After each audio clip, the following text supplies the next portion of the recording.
Chers auditeurs et auditrices du podcast Raviver le désir sexuel, nous sommes en pause depuis un certain temps pendant l'été, mais nous allons recommencer le podcast au retour de mes vacances fin août, début septembre, pour vous offrir plein de sujets. En fait, j'ai eu une panoplie de suggestions de plusieurs personnes. Donc, on va pouvoir s'amuser à explorer différents angles de la sexualité. Donc, restez à l'affût. Je ne vous ai pas abandonné. La saison 3 s'en vient à grands pas.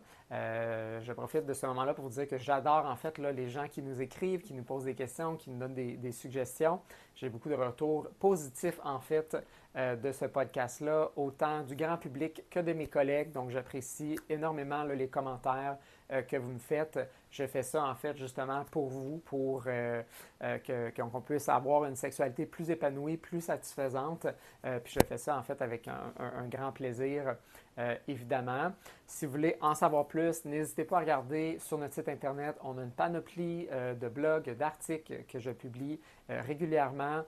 J'ai aussi une présence médiatique là, ailleurs sur les réseaux sociaux comme Radio-Canada, à la télé, où on parle de différents sujets. Vous pouvez aller sur le site voir tous les liens pour ces vidéos-là. Et puis, il y a aussi mon fameux programme Raviver le désir sexuel qui aide en fait les couples qui ont une différence de désir sexuel ou qui n'ont plus de sexualité depuis un certain temps. On aborde comment en fait cette situation-là se produit, donc l'évolution du désir sexuel à travers le temps dans un couple.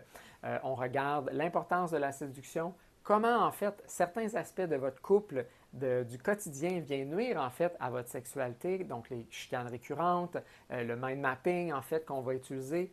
Après ça, on regarde quels sont les éléments dans la relation sexuelle qui peuvent nuire, comme la routine sexuelle, le sexe par pitié, l'absence de désirabilité ou de séduction qu'on peut avoir dans la relation. Et encore une fois, toujours sur un angle du mind mapping qui vient complètement changer la dynamique qu'on peut avoir dans notre couple quand on considère qu'on mind map et notre partenaire nous mind map aussi.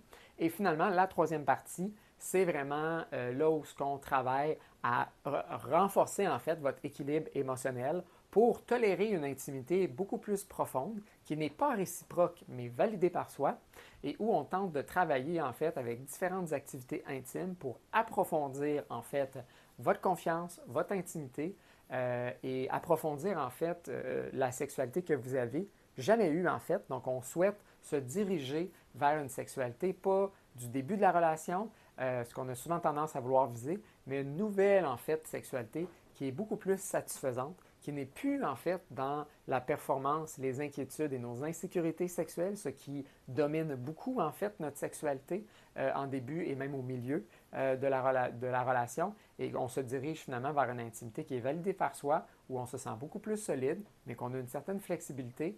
On est capable de gérer nos propres insécurités, on est capable d'analyser, de prendre un recul avant d'agir et on apprend aussi à tolérer en plus en profondeur la charge émotive qui vient avec la sexualité. Donc, plusieurs outils se retrouvent dans ce programme-là qui va pouvoir améliorer votre sexualité. Donc, on se voit bientôt, fin août, début septembre, pour le podcast Raviver le désir pour la saison numéro 3.